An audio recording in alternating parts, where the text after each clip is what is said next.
கிறிஸ்துவுக்குள் பிரியமானவர்களை நாம் பார்க்க போகிற வசனம் அப்போஸ்தலர் 16ஆம் அதிகாரம் 30ஆம் வசனம்.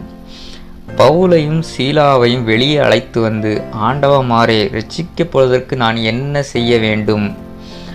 அதற்கு பவுலும் சீலாவும், கர்த்தராகிய இயேசு கிறிஸ்துவை விசுவாசி, அப்பொழுது நீயும் உன் வீட்டாரும் ரட்சிக்கப்படுவீர்கள் என்று சொல்லி அவனுக்கும் அவன் வீட்டில் இருந்த யாவருக்கும் கர்த்தருடைய வசனத்தை போதித்தார்கள்.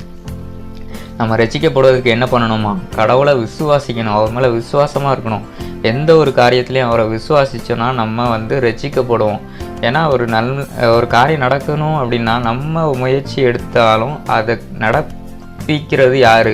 கர்த்தராகிய இயேசு கிறிஸ்து. அதான் அந்த வசனம் சொல்லுது. இதில் என்ன சம்பவம்னா, பவுலும் சீலாவும் சிறைச்சாலையில் இருக்காங்க. அப்போ திடீர்னு சிறைச்சாலையின் கதவுகள், அஸ்திபாரங்கள் எல்லாம் அதிர்ந்து அதெல்லாமே உடஞ்சி போகுது. கதவுகள் எல்லாம் திறக்கப்படுது. உடனே நைட்டு நேரம் இது நடக்குது. சிறைச்சாலைக்காரன் தூங்கிட்டு இருந்திருக்கான். அப்போ தூங்கி எழுந்திரிச்ச உடனே பார்க்குறான், எல்லாரும் திறந்து கிடந்தோடனே எல்லாரும் ஓடி போயிட்டாங்கன்னு நினச்சி தன்னைத்தானே தற்கொலை செய்து கொள்வதற்கு முயற்சி பண்ணுறான். அப்போ பவுல் என்ன பண்ணுறான்னா, மிகுந்த சத்தமிட்டு, நீ உனக்கு கெடுதி ஒன்றும் செய்து கொள்ளாதே, உனக்கு எந்த கெடுதி நீ செய்யாத, நாங்கள் எல்லாரும் தப்பிச்சு போகலை, இந்த சிறைச்சாலையில் தான் இருக்கிறோம் அப்படின்னு சொல்கிறாரு.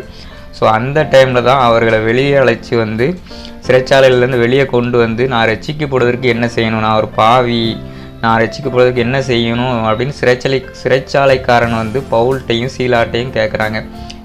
அப்போ பவுலும் சீலாவும் என்ன சொல்கிறாருன்னா, நீ கர்த்தராகிய இயேசு கிறிஸ்துவை விசுவாசிச்சா அப்பொழுதும் நீ மட்டும் இல்லை, உன்னோட வீட்டாரும் ரட்சிக்கப்படுவாங்க. இப்போ நீங்கள் இருக்கீங்க அப்படின்னா உங்கள் வீட்டில் 4 பேர் இருப்பாங்க, 5 பேர் இருப்பாங்க, 6 பேர் இருப்பாங்க. இப்போ நீங்கள் ஒருத்தர் விசுவாசிச்சா போதும், ஒருத்தர் கடவுளுக்குள்ள பிரியமான வாழ்க்கையை வாழ்ந்தால் போதும், அந்த வீட்டில் உள்ள எல்லாருமே ரட்சிக்கப்படுவீங்க அப்படிங்கிறது அந்த வசனம் நம்மளுக்கு சுட்டி காட்டுது.